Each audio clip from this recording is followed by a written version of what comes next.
Olá, irmãos da PIBAB, da IBCO e todos aqueles que têm acompanhado os nossos vídeos e estudos no canal da PIBAB. Hoje nós vamos dar continuidade ao estudo de Filipenses, no capítulo 3.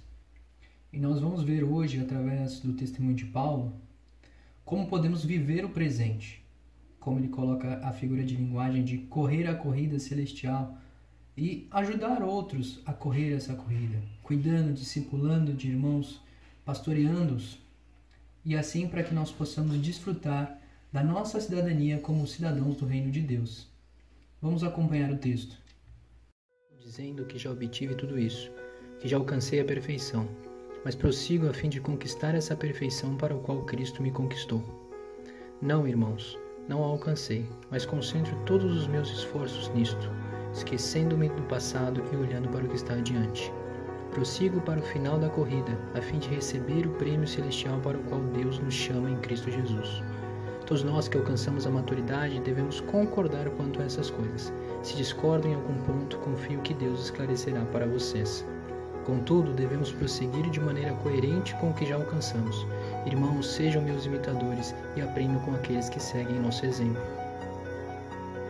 Pois, como lhes disse muitas vezes, e eu digo novamente com lágrimas nos olhos, há muitos cuja conduta mostra que são, na verdade, inimigos da cruz de Cristo. Estão rumando para a destruição.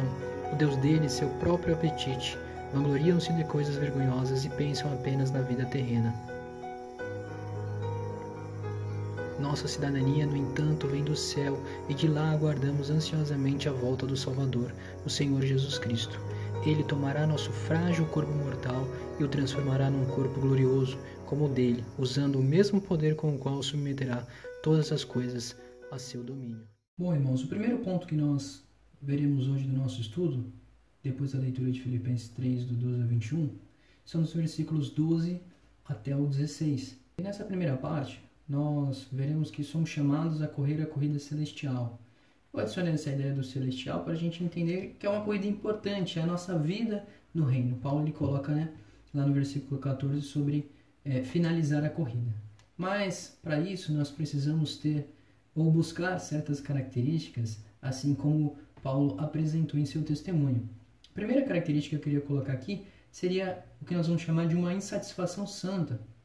Paulo ele tinha consciência da sua própria imperfeição. A gente vê isso lá no versículo 12, que diz assim: não estou dizendo que já obtive tudo isso, que já alcancei a perfeição. O cristão maduro ele faz uma autoavaliação honesta e se esforça para melhorar. Ele tem que realmente entender que não está maduro, assim como Paulo o fez. A palavra que Paulo usa é um termo do grego chamado teleios ou teleios, que ela não é utilizada para demonstrar uma absoluta perfeição, ou aquela pessoa que é perfeita em tudo, mas em alguns termos para demonstrar a atitude de alguém que não tinha alcançado a maturidade em tudo.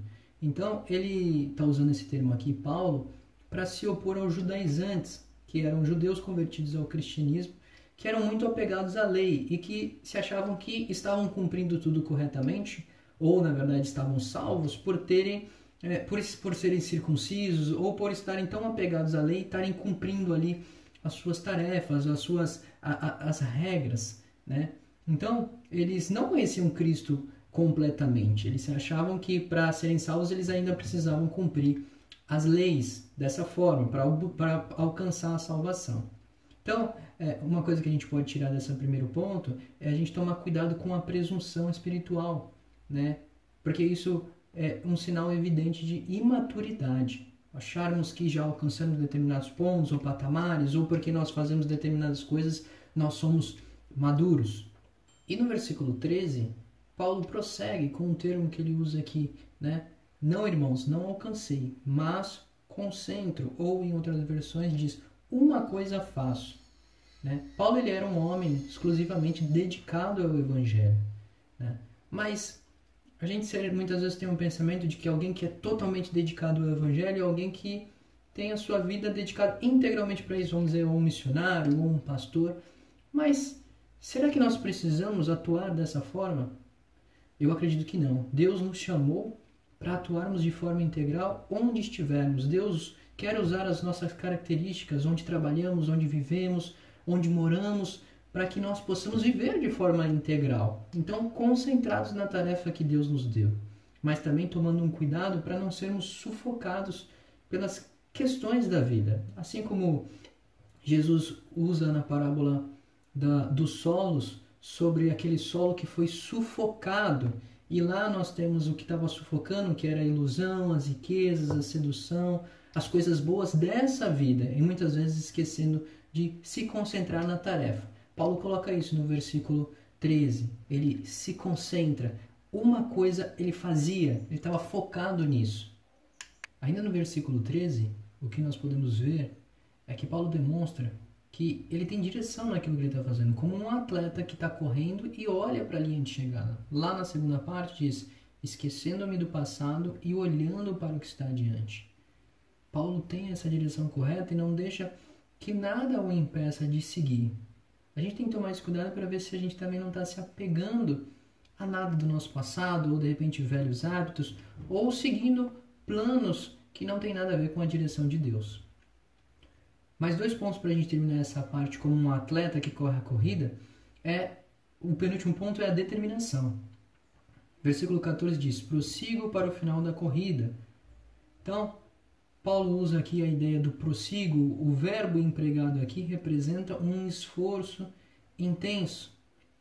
Será que nós conseguiríamos empenhar tudo aquilo que a gente faz, na verdade, empenhar da mesma forma tudo aquilo que a gente faz, a gente conseguiria empenhar isso na nossa vida de igreja? O esforço que a gente tem para estudar, para trabalhar, para trazer o nosso sustento para casa, enfim, tudo aquilo. A gente conseguiria empenhar esse mesmo esforço na vida em comunidade, na vida no reino de Deus? Paulo demonstra determinação ao usar esse termo.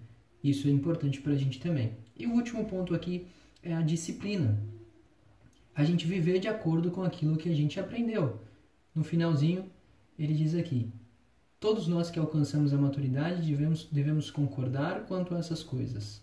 Se discordam em algum ponto, confio que Deus o esclarecerá para vocês. Contudo, devemos prosseguir de maneira coerente com o que já alcançamos.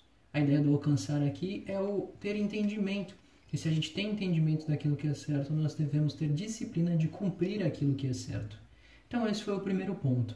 Usamos essa figura de linguagem do atleta, do que Paulo colocou de que corre a corrida, e buscarmos ter essas características.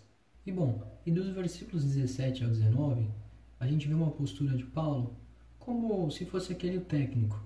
A gente sabe que Paulo, ele pastoreava, ele discipulava e ele ensinava os irmãos. Então aquele que estava correndo a corrida, mas também instruía outros que estavam correndo a mesma corrida. No versículo 17, a gente vê o seguinte: irmãos, sejam meus imitadores e aprendam com aqueles que seguem o nosso exemplo. Então, nós somos chamados a correr a corrida, ajudando outros também nessa corrida. E o primeiro ponto é dar exemplo. Paulo era um modelo, tanto na teologia quanto na sua vida. Ele cumpria aquilo que ele falava. E ele também recomendava isso a outros, como ele fez lá em 1 Timóteo 4,16, que diz assim: fique atento a seu modo de viver e a seus ensinamentos, permaneça fiel ao que é certo, e assim salvará a si mesmo e aqueles que o ouvem. Então, alguém que corre a corrida e sabe o que é certo, instrui outros a viver da forma correta também. Paulo ainda continua dando ótimas dicas, ou na verdade pastoreando, cuidando, instruindo com outras coisas importantes. Ele fazia isso de forma coerente, com a palavra, claro. Ele instruía de forma firme, mas como ele diz, com lágrimas nos olhos, com amor. No versículo 18 ele diz: pois, como lhes disse muitas vezes, e o digo novamente, com lágrimas nos olhos. Então, a forma que a gente deve instruir os nossos irmãos não deve ser uma forma ríspida ou, com certeza, sem amor. Paulo fazia isso, ele era firme, mas ele fazia isso com amor. E 2 pontos ainda nessa parte da nossa tarefa de instruir os outros irmãos é o seguinte: a gente vê isso lá no versículo 18 e 19, que diz: pois, como lhes disse muitas vezes, e eu digo novamente com lágrimas nos olhos, há muitos cuja conduta mostra que são, na verdade, inimigos da cruz de Cristo. e estão rumando para a destruição. O Deus deles é o próprio apetite. Vangloriam-se de coisas vergonhosas e pensam apenas na vida terrena. Paulo estava alertando os irmãos sobre o risco de falsos mestres ou de pessoas que querem desviar ou estão pensando somente em si, né? Então ele protege os outros atletas, os outros irmãos de falsos mestres. E ele estava falando aqui nesse caso, ele poderia estar falando tanto dos judaizantes quanto dos libertinos. Os judaizantes é aqueles que viviam ainda, queriam viver sob a lei, ou os libertinos é aqueles que estavam no outro extremo, vivendo na libertinagem, dizendo que tudo era lícito, que tudo podia fazer. Então, um homem chamado William Hendricks diz o seguinte: a natureza pecaminosa é propensa a saltar de um extremo ao outro, ou seja, do legalismo, como judaizantes, à libertinagem. Então nós precisamos viver, na verdade, no centro da vontade de Deus. Nem no extremo, nem no outro, mas com certeza vivendo no centro da vontade de Deus. E ainda sobre os falsos mestres, a gente deve reconhecer esses falsos mestres. Aqui os pontos que o versículo coloca: que eles adoravam a si mesmo, que o seu apetite, né, o Deus deles era o próprio apetite, o próprio ventre, a própria vontade. Eles eram egoístas. Eles invertiam os padrões morais e as suas mentes eram voltadas para as coisas terrenas, para as coisas materiais. Então, assim como Paulo agia como um técnico, aquele que pastoreava, que instruía, nós devemos da mesma forma correr essa corrida, também ajudando outros a correr essa corrida. E o último ponto agora que nós vamos ver rapidamente está nos versículos 20 e 21, que diz assim: a nossa cidadania, no entanto, vem do céu, e de lá aguardamos ansiosamente a volta do Salvador, o Senhor Jesus Cristo. E o 21, ele tomará nosso frágil corpo mortal e o transformará num corpo glorioso como o dele, usando o mesmo poder com o qual submeterá todas as coisas a seu domínio. Paulo, assim como um atleta, visa o prêmio para alcançar louvores. Só que ele declara aqui, na verdade, que o foco é render louvores àquele que é digno e mostrará qual a nossa pátria, apontando onde deve estar a nossa esperança, assim como um atleta tem a esperança da vitória. Primeiro ponto aqui, o céu, a nossa pátria. Então, por causa dessa esperança, a gente deve correr, de vivermos com Cristo no céu. Devemos buscar uma vida de santidade hoje. Em 1 João 3,3 diz o seguinte: e todo aquele que verdadeiramente crê nisso procurará permanecer puro, porque Cristo é puro. Então, nós, com o foco de alcançarmos o reino de Deus, quando eu digo isso, não alcançarmos a salvação, mas vivermos uma vida santa que vai nos levar de forma santa a vermos o reino de Deus. E o segundo ponto é, podemos crer nisso e na certeza inequívoca da glorificação do nosso corpo. Ele fala aqui, no 21, ele tomará nosso frágil corpo mortal e o transformará num corpo glorioso. Que bênção é poder ter essa esperança de ter o nosso corpo mortal transformado. Então a nossa esperança deve estar nessas duas coisas, assim como a esperança do atleta está na linha de chegada e conquistar a vitória. Não para render louvores a si mesmo, mas para render louvores a Deus. Através do testemunho de Paulo, vemos que assim como um atleta precisamos nos esforçar e buscar determinadas características para corrermos a corrida celestial, que é a nossa vida em Cristo, da melhor maneira possível. Assim também orientando outros irmãos, cuidando e discipulando sempre com os nossos olhos focados na esperança da volta de Cristo e assim, consequentemente, vivermos a eternidade com Ele. Que Deus possa nos ajudar nessa tarefa e possamos, através do testemunho do apóstolo Paulo, vivermos uma vida coerente com a palavra de Deus. Que Deus nos abençoe e que nós possamos refletir mais e mais na palavra de Deus.